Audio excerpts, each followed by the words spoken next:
This is a video I have been planning to make for 22 years.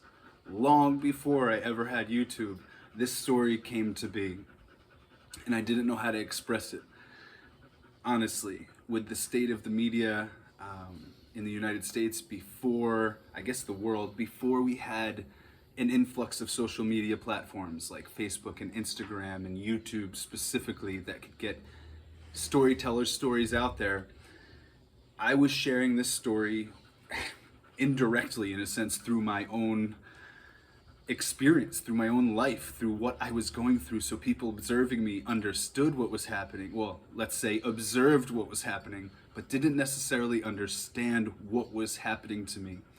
And what I'm referencing is my healing process. So for those of you that are aware, when I was 18 years old, 2 days before my high school graduation, I was in the back seat of a car that lost control going very fast on the highway, flipped somewhere around 10 times, witnesses said. I was pinned beneath the car, the only person left in the car, just to give you a little more detail about the story, because I've never really told it on social media before. I've written it into my book that's on Amazon, An Awoken Heart. I'm revising that now because there's much more to add to the story since I moved to Costa Rica, and a lot of things has changed in my life and improved, and I guess kind of finalized in a sense, where I've reached my goals and now I can kind of become a new being, and that process of transmutation, which is a word you're going to hear a lot, has finalized itself, and I'm into this next phase of personal evolution and growth, and I guess spiritually as well. So let's backtrack. It's June 24th, 2003.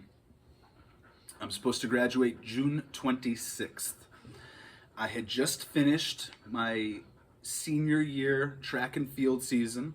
I got to the state championships for long jump, also high jump, but I didn't compete because the opening height was higher than my PR, my personal record for the year, for my career. So I just went to observe people jumping like 6'6", 7 feet tall, and future Olympians and stuff. But long jump, I did quite well. But anyway, that was over. So I was like super fit. There's a few days left of school. If you know anything about high school, seniors really kind of don't do anything the last few days. Obviously, there's no tests, there's nothing you need to pass, nothing you need to submit. You just got to get ready for graduation and prepare for college. So that was the mindset. And I had gotten an academic scholarship to the University of Rhode Island, where I was going to play Division I soccer with the men's program as well. So a very bright future, like arguably in my class at the time, the brightest future of anybody that I was graduating with. Not just academically, but because I had the opportunity to potentially become a professional athlete for many years to come. I literally had people signing things when they heard I was in the accident that said, "Remember me when you're famous," and their name. And I think that's funny because the reason I'm telling this is because I have a little bit of a following on YouTube. I have generated some fame from my business Temple Kinesis in the United States and from being on a couple television shows and things like that. So, but the reason I'm doing this video is because it's about time that I can tell the full details of the story about how I healed myself from this accident. And this is a story that people have been trying to get me to tell in full detail for 2 decades now. I've told it in partial details on 3 or 4 occasions publicly. One was a small kind of sample documentary that was a student project. One of my former athletes, I was coaching soccer when I owned my gym. One of the goalkeepers, a guy Mike, was in film school and was doing a project and wanted to tell some of my story in a little 10-minute clip. So obviously it wasn't going to be able to tell the whole thing in detail, but it was more for kind of like an inspirational highlight of somebody that had been through something extraordinary. And he made a beautiful project. You can find that video. It's called Taking Back Consciousness by Tobin Osuski, and it's on both the Temple Kinesis YouTube and my personal Tobin Osuski YouTube channel. I also did a Leave Normal Behind interview with Rob Fajardo, and I went into a little more detail of, how I kind of integrated my consciousness and my thoughts into the subatomic and quantum realm so that I could really resonate a frequency of healing and understanding and almost compassion with my cells. It was as if immediately after the accident, I knew that I could communicate with my cells one by one as if I was Dios, God, and I was able to speak to each individual human incarnation in the universe or in my universe and tell them it was going to be okay. We got to fight. You got to pay attention to what your neighbors are doing, and we're gonna get back. And that's it. Now there's a lot more science to that I can break down now, and that's what's really exciting about this time we're in. But a couple other interviews I did were a little bit like tangented. I did one that was for Stroke Survivors, a podcast, because very similarly, when someone suffers a stroke, they have a neurological breakdown of some part of their body or their brain. And the person who was running this podcast, Renee, had heard my story, had seen my gym, my capabilities, and what I had overcome and accomplished since my accident, and wanted to share my story with her population who, might have been paralyzed or might have been disabled since their strokes and were finding it, very dismal what the medical community was offering them and opportunities besides, medication and, partial physical therapy. There was no long-term solution or resolution or inability to recover what they had lost sometimes.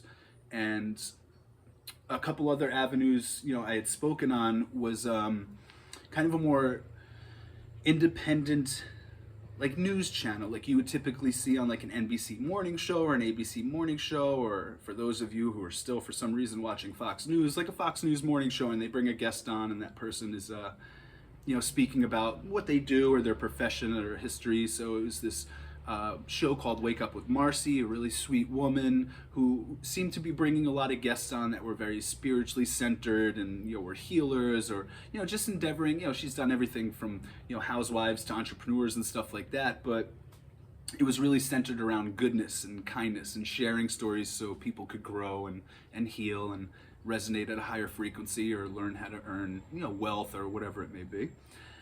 So yeah, I've done a couple interviews, but in none of these interviews was I really able to go into my state of mind at the time, what kind of led me down this alternative, spiritual, alchemical path that I needed to go down so I could really learn how to heal myself rather than depending on what other people could offer me as far as healing modalities. And beyond that, I just want to explain the timeliness of all of these things. It's almost like an unfolding, how consciousness unfolds, how a flower develops, how a human living thing, an animal develops from fetal stage to adolescence, to adulthood, to maturity, to wisdom, to self-reflection, self-realization, things like that. All things in nature work the same. And that's something I learned very early on, that all of nature has sort of a holographic blueprint underlying its existence in the etheric realm or the holographic realm or the simulation, as some people are calling it now, the matrix. Beyond that, there is this flux of energy, of potential, of quantum mechanics that allows a living being to direct its consciousness to manifest matter around it. And that's how we come into manifestation and being as humans or as any living thing in this plane, without going too much into the cosmic science of it, because I don't want to get you thinking too crazy. The reason I'm bringing this up now is because there are other creators and other intelligences around social media discussing these things.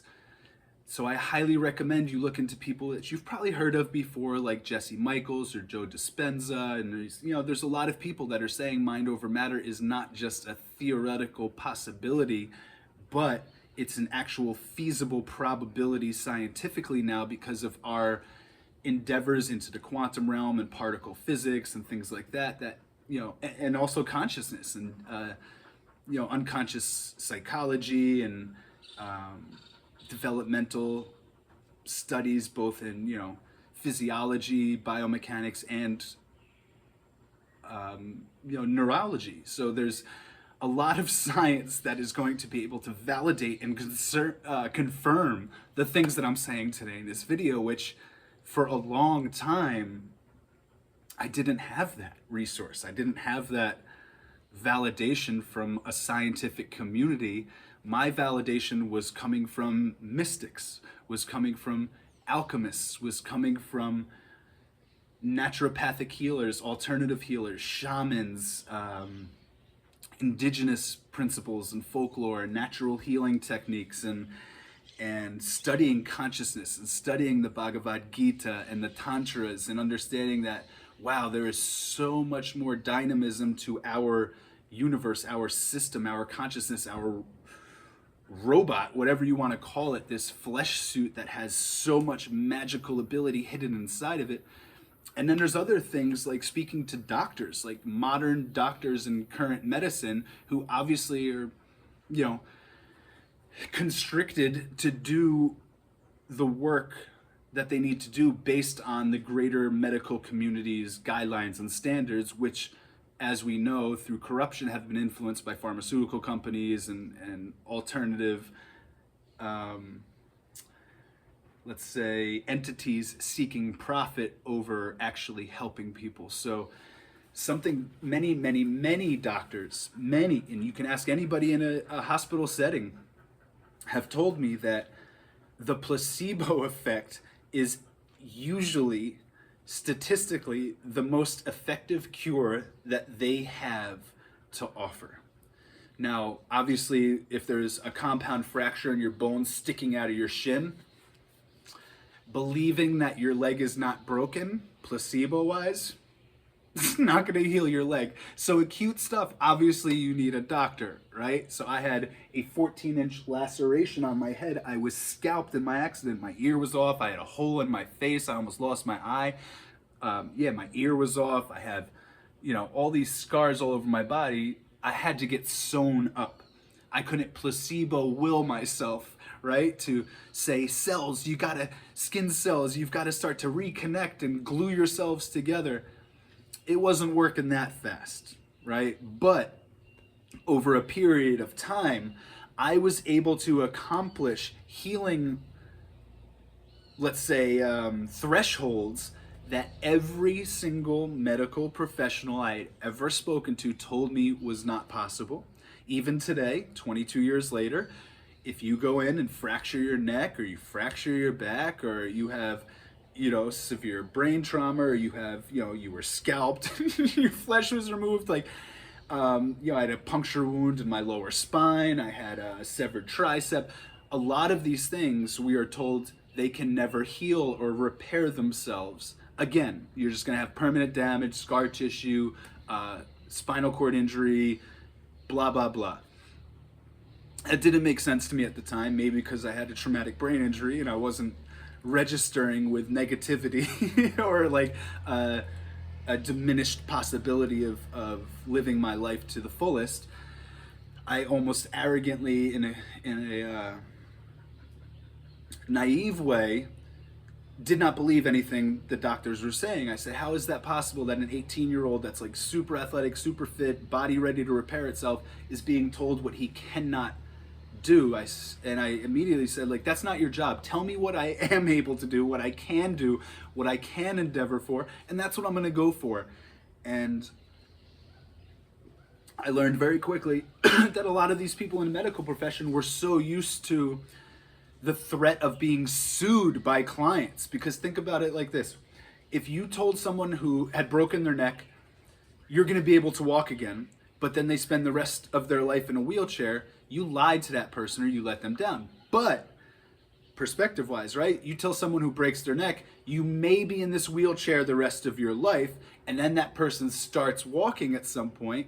It's a miracle, right? And the doctor's not at fault. The doctor said, well, I gave you a possibility and you overcame it, and you were the one in the million that got lucky or something like that. And they saved themselves from liability in the future.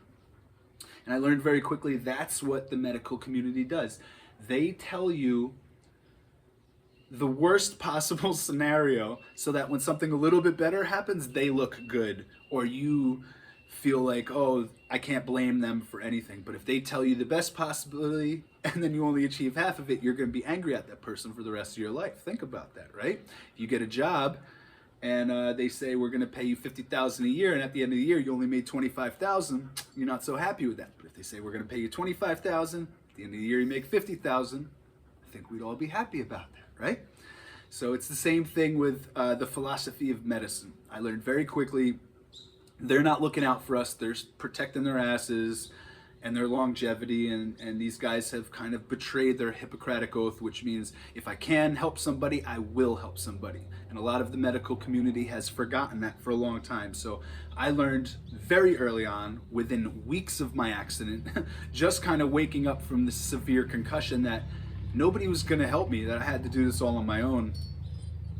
Luckily, a few months after, I continued right to college. I showed up to soccer preseason with a neck brace and a history for the team and the coaches that they've probably never seen in any other student athlete ever in their lives.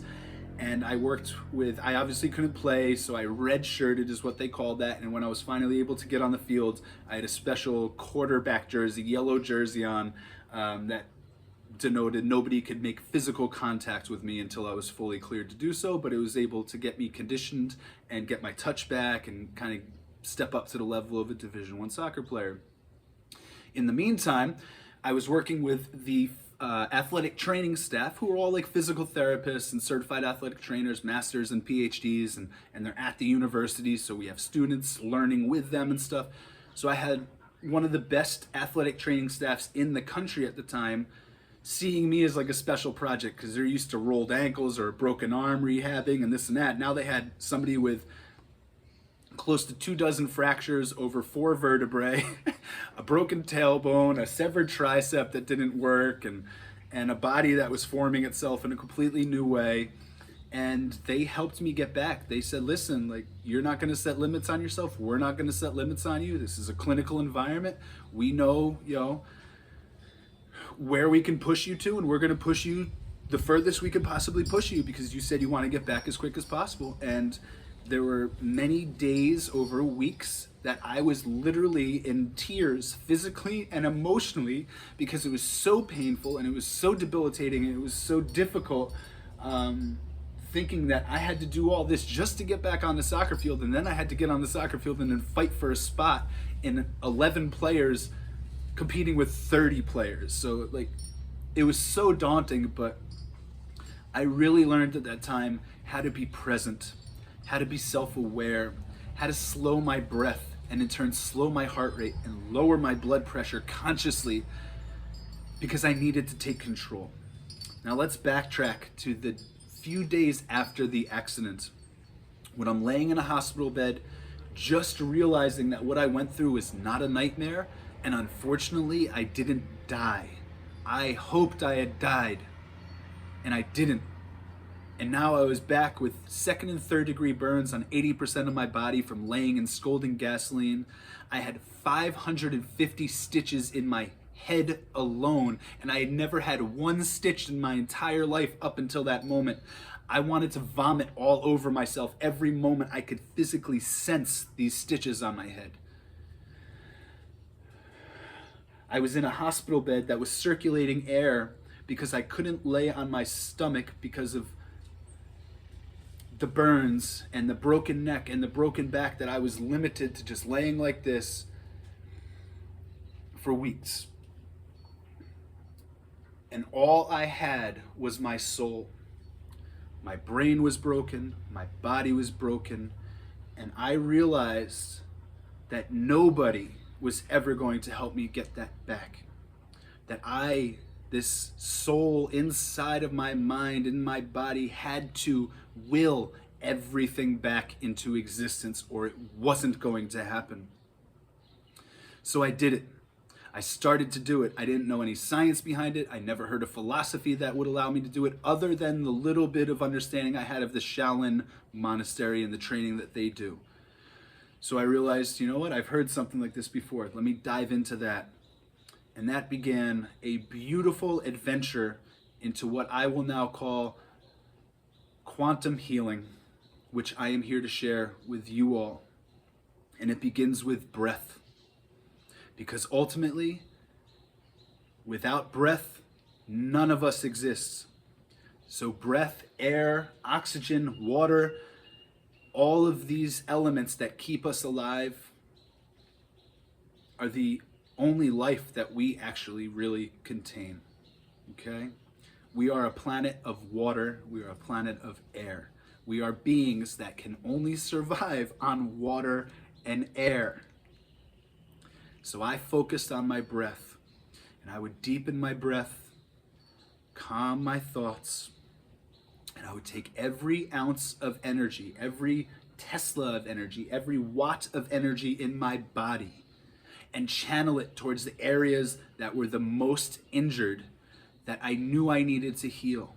And I would do this over and over again, visualizing literally in my mind's eye, in my visualization, in the cortex that does that. I would see Tobin like a magic school bus in that old cartoon, going to each cell and hugging it and saying, I love you, we're gonna be okay, we've gotta fight together.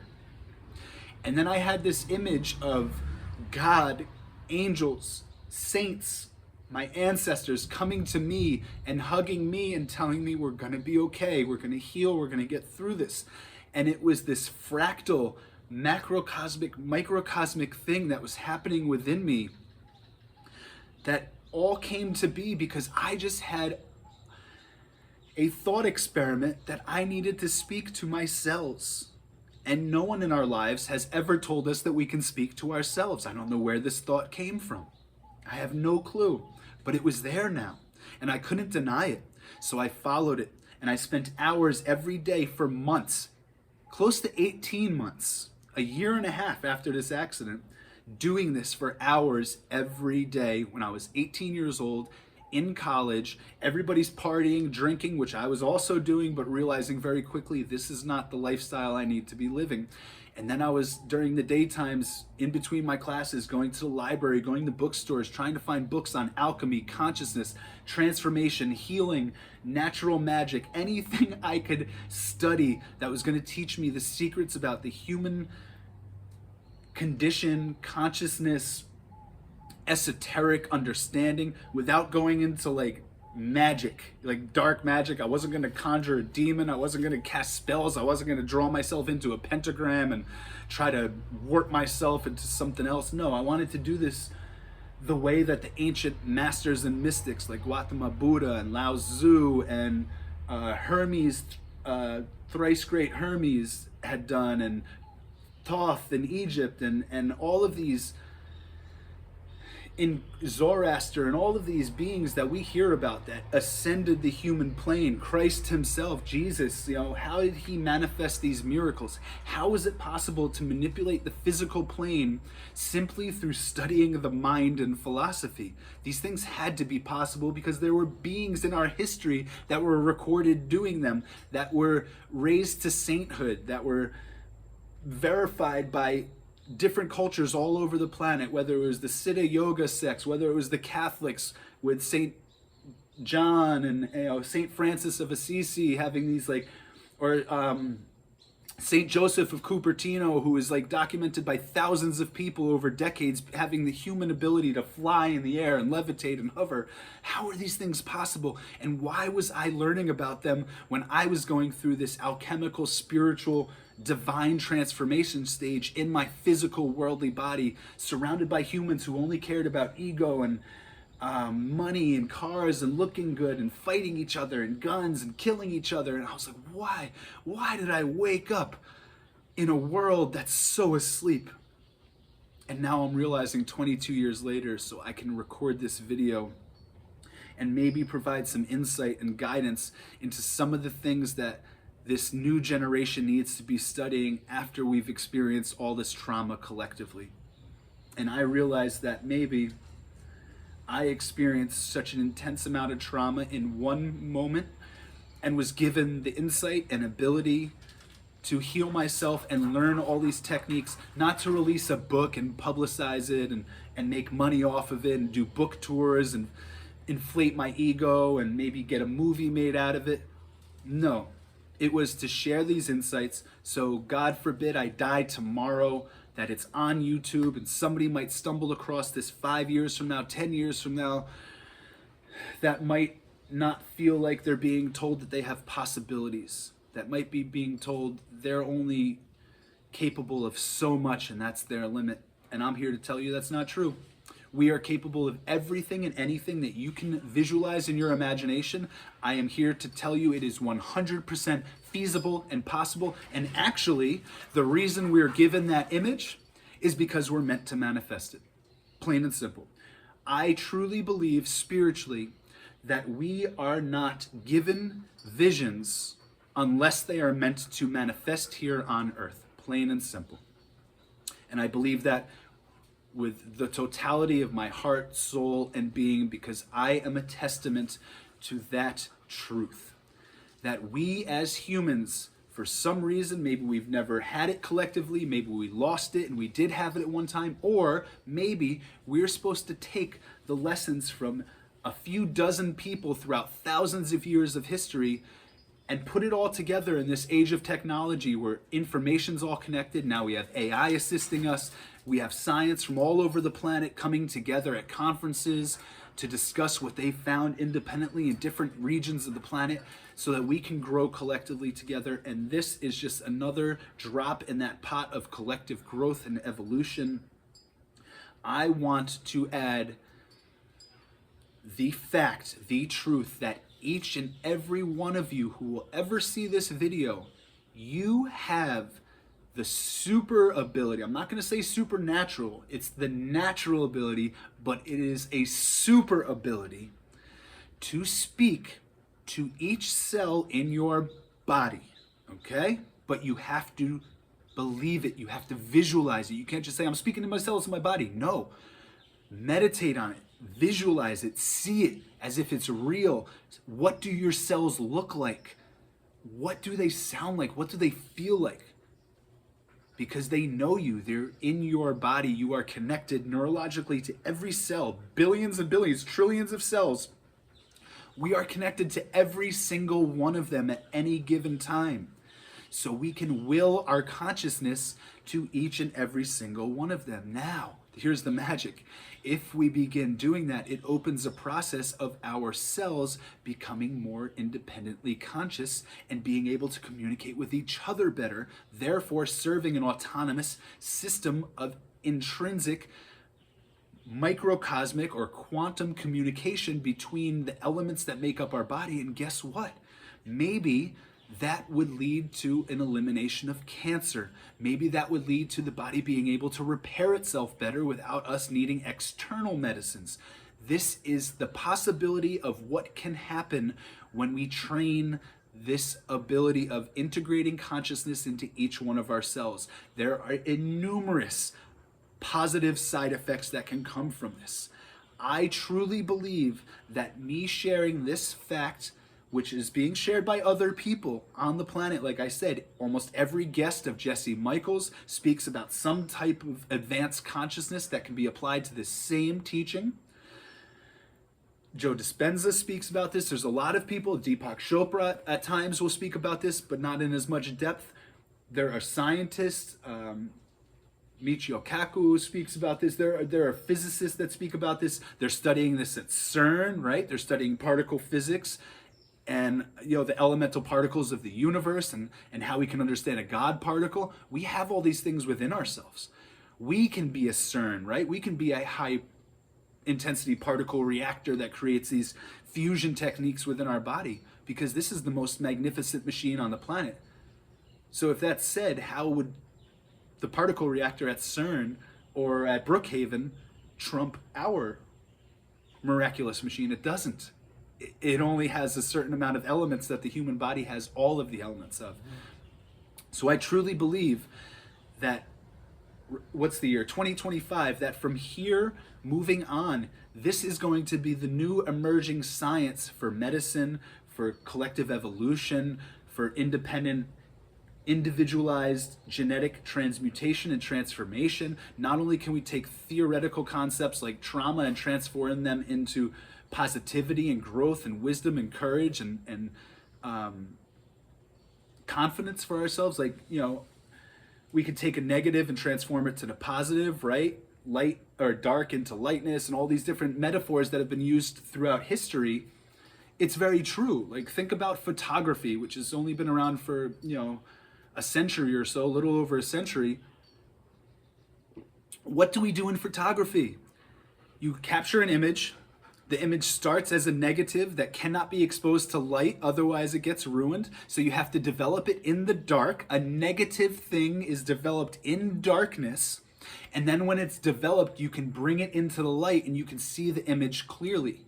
We work the same way. That's a technology that, same as I learned to speak to my cells to heal myself, to teach them almost autonomy to heal themselves, someone at some point in a meditation or in a moment of divine inspiration felt something within themselves and they said, we can externalize this and it could be a photograph, right? Maybe it was them thinking about how a thought comes into being, and the stronger they visualize it and they focus their energy on it and they concentrate on it, the more likely it is to manifest in the real world. Isn't that how a photograph is developed? And that's how our dreams and goals come into manifestation, like someone like Joe Dispenza is talking about right now, or a Tony Robbins even. So there are metaphors in all of nature. Like the first factory that supposedly Henry Ford invented, which was a crock of shit, because it was George Washington Carver who actually created the first concept. He was a black man, that's why he never got credit for it, and he was actually kind of like a servant to somebody who was the owner of all of his patents, which is, a problem the United States has. But nonetheless, George Washington Carver was one of the most brilliant humans to ever exist on planet Earth, and all of his inventions and ideas, still to this day, factories, were based on a beehive. George Washington, you can look this up, George Washington Carver used to study beehives, and that's what taught him the concept to make a factory. And then Henry Ford took that and obviously created one of the biggest brands of all time, and wasn't necessarily a good human being, but every other business on the planet right now operates factories, and that was all created from somebody that was just kind of sitting outside meditating and happened to see bees and was like, you know what, we as humans could do something similar. And that was the beginning of the Industrial Revolution as we know it. So I feel that maybe this could be a fan on the flame in the beginning stages of the medical revolution, in which future humans can heal themselves. We don't need to go bionic. We don't need to put an implant chip in our brain. We don't need to put some type of AI in our body. We can start to listen to ourselves and communicate with ourselves on a microcosmic level, on the quantum level, on a microscopic level, on a subatomic level. And as we develop those relationships, they will resonate up through the higher realms and levels, whether it's blood cells, whether it's neurology, nerve cells communicating. That's literally what they do. And then they're going to communicate with organs, they're going to communicate with muscles, they're going to communicate with our skin, they're going to communicate with our five senses, and maybe that extra additional sense or senses will start to come into play into our consciousness more and more, and they'll start to express themselves more, and we'll be able to scan ourselves and recognize when there is something wrong or an imbalance, and we will be able to direct and concentrate energy to that area and resonate out any imbalance or frequency that doesn't belong there, and we can heal ourselves. And this, I believe truly, fully, because I am a living testament to this being true, and I'm not the only one. Hopefully a year or two from now there are hundreds of comments below this video of other people validating their own experiences and stories by just hearing my experience. So that's the point of today's video. I really wanted to tell a lot of the full detail of how I did this, how it kind of came to be, and that it's absolutely possible for you. I am not special in any way other than like I was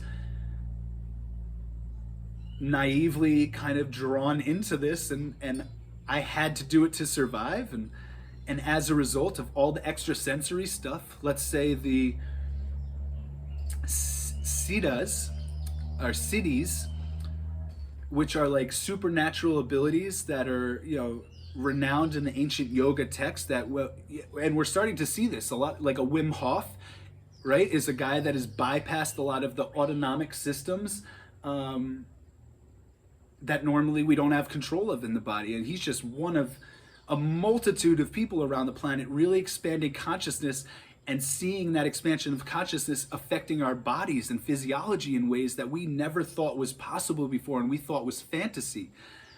I believe fully, because I've experienced it myself, that each and every one of you watching and everybody that you know around the planet has this capability. And I think it's our divine inheritance as we grow and expand into the next stage of our human evolution or divine development, whatever you believe, right? It's happening. We can see technology advancing, we can see humans advancing, we can see globalization happening. So never before on Earth in the time, and throughout history, have we been able to go anywhere on the planet within a day or two. Were we able to experience 100 or so different languages in a lifetime and possibly learn them all? Never were we able to, understand all these different religions at the same time, all these different philosophies scientifically, medically, and they're all fusing and coming together. And we are the microcosm of the entire universe. As an individual human expressing itself, we can take all of these things and it becomes our fuel and our food and builds us into who we are, not just like what we're consuming physically, but what we're consuming intellectually, what we're allowing ourselves to believe spiritually. These things create who we manifest ourselves as in this matrix or this simulation or this reflective universe of the true perfect reality that maybe we come from and we go back to when we leave this place. So that said, hopefully this was understandable, comprehensible. You can cognitize it into your consciousness, and at some level, whether it's unconscious, subconscious, or acutely conscious, this starts seeding itself into your cells, and they believe me, maybe even more than you do right now, that this is possible. And for me, my job is done if I did that. If someone watching this video is skeptical, that's okay. That's why it's taken me 22 years to share this, because I know we live in a skeptical society, but I feel the timing is right because I'm seeing a lot of emerging sciences. I'm seeing creators speak about this now. So I'm willing to put myself out there. It's a vulnerability that allowed me to get to this place and manifest every one of my dreams. And that's my point. Not only can this stuff heal you from trauma, injury, both emotionally, mentally, physically, existentially, but when you bridge past that point, you then have cultivated all these extra abilities where your visualization, your ability to concentrate on a single image and visualization can actually manifest in your reality within a few months, weeks, days, or even moments. This is a superpower. This is literally a supernatural ability. And anybody that knows me and knows my lifestyle and has known me throughout my past knows that when I say something and I believe it and I focus on it, that a few years later, that reality has come to be. I mean, look at me now. Everything I have is a dream come true of a literal dream I had 10 years ago that in Temple Kinesis, I was speaking to people about in vivid detail, often. And they're rolling their eyes. They're like, yeah, you're going to do this. You're going to move to the tropics and start a food forest and this and that. And I've done it. And I'm here and I'm succeeding and I'm thriving and I'm very, very, very, very, very happy and grateful. More happy than I've ever been in my entire life, each and every moment that I'm here. And it feels like that happiness factor continues to increase. And I don't even know how that's possible, but I'm not denying it because I want it to continue this way, in this pattern. But I just feel very grateful. And I want to say gifted, but we're all gifted. The reason I'm making this video is because I truly believe that we are all equally gifted with this same ability. I don't feel like I'm special. I feel like maybe the circumstances that put me here were exceptional, and I don't wish them upon anybody because it hurt a lot. And I was in a lot of pain for a long time, like physical pain for a long time. And I'm not anymore. I feel zero physical pain every day of the year now. And a lot of that has to do with me manifesting this lifestyle where it's high humidity, warm weather. I don't have cold weather anymore, and that, you know, affected me neurologically from, you know, my cervical fractures and actually my lumbar fractures. But yeah, I've had 5 years living in paradise, the exact dream that I manifested over a period of about 10 years. And I'm pain-free. I'm super happy. I'm very at peace. I go to the health clinic as often as I can because I'm on CAHA, the public health here, to get my blood pressure, all my, you know, my tests done and everything like that. And they are exceptional. Literally the best I've ever had in my life. So when was my last visit to the clinic for my laboratory? I think it was February, and it's now June. So in February, the doctor was laughing because my resting heart rate was in the high 40s. And he was like, but your blood pressure looks good, everything else looks good. And he goes, usually I only see this in like really, really, really, really, really old people, like in their 90s, or you hear about this in like the world's most elite athletes. And, you know, I explained to him I had been a very elite athlete my whole life, and that here I'm working several hours a day, like chopping grass by hand and doing all this work myself. And, you know, I run the mountains, I do a lot of exercises, I still have my gym equipment here, I'm very active. And he was like, yeah, everything else looks good. He was like, if something else was off, like your blood pressure was a little off or something, or he was like, I'd be a little concerned about it, that maybe, you know, your heart rate being a little low is a sign of weakness, but he goes, it's a sign of strength. He goes, keep up whatever you're doing. And yeah, anyway, whatever had happened magically, I'm sure I'll find out after I die that like maybe I had some ancient wizard in my family who was like one of my spirit guides or my guardian angel. And when I was in that accident, they came down and like tapped my like Shakti pod, and they infused me with this divine energy, and this is a magical matrix that, you know, kind of Nikola Tesla was explaining to us back in the day. I really don't know what happened or how it happened, but it did happen.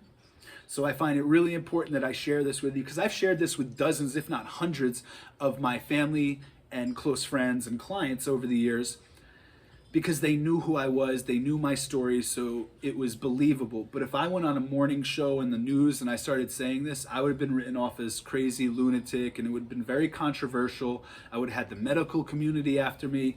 But now that YouTube's a thing and I can express through freedom of expression my thoughts and my story and my history and my truth, like many other people are doing out there, take it with a grain of salt. I don't give a shit. If it resonates with you, it's for you. If it doesn't, it's not for you. It's okay.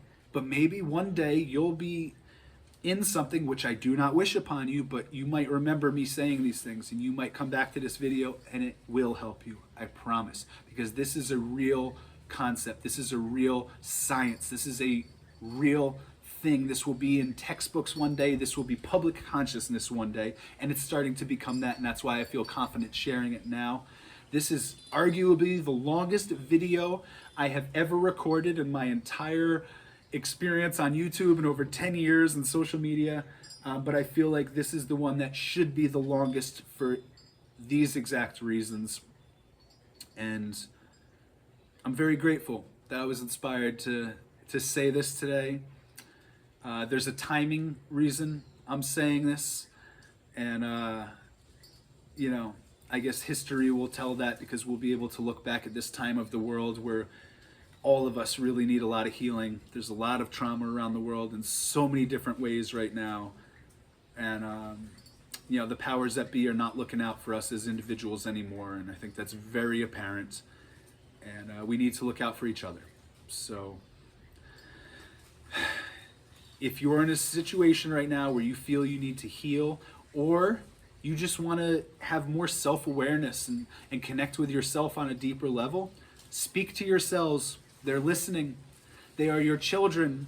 They want you. They want your affection. They want to be heard, but they also want to be in communication with you. And I don't care if you think I'm crazy by saying to you, speak to your cells because they need you. Maybe this is the biggest hope I can manifest. That as individuals, if we start doing this, that maybe the universe will listen and reflect it, and maybe the macrocosm will start coming down here and speaking to us as individuals and helping us out of our own problems, so that we're not killing each other, we're not hurting each other, we're not profiting off each other. We just are here to help each other and coexist and live peacefully. And I don't understand why humans can't do that already. We're intelligent enough. We have the technology, we have the connectivity, we have the globalized society. We can let go of our bullshit. We don't need to fight anymore, guys. There are people out there that consider themselves my enemies. I don't consider you an enemy. I consider you a fucking friend that's lost their way. And if I give you shit sometimes, it's because I'm trying to smack you in the face digitally so you find your way back to yourself again. And maybe that technique was not right. But we live in a mixed martial arts world where sometimes we got to punch each other in the face so we get a lesson learned, right? Well, I'm over that. I don't care anymore. I'm not going to fight any of you, whether it's physically, emotionally, lyrically, ethically. I'm not fighting any of you fucking jerks anymore. And you know who you are. I'm sharing this because I care about you, and you can write me off as crazy, but you know what I'm saying is true, and you know it would apply well to you. So, that said, I love you. My enemies the most, and the people that think I'm their enemy, I do love you. And you deserve better for yourself. And the people around you deserve better from you. And that's why we have a problem. Because you didn't believe that and I did. Does that make sense? So, I would love for all of you to start believing in yourselves the same way you hope God believes in you, or you hope somebody believes in you. I believed in me, and it brought me everything I could ever dream and more. Are you ready for that to happen to you? All you got to do is walk through the door. Peace, live long and prosper, and I love you. Signing out, Flying Tobin Osuski from Costa Rica. Pura vida.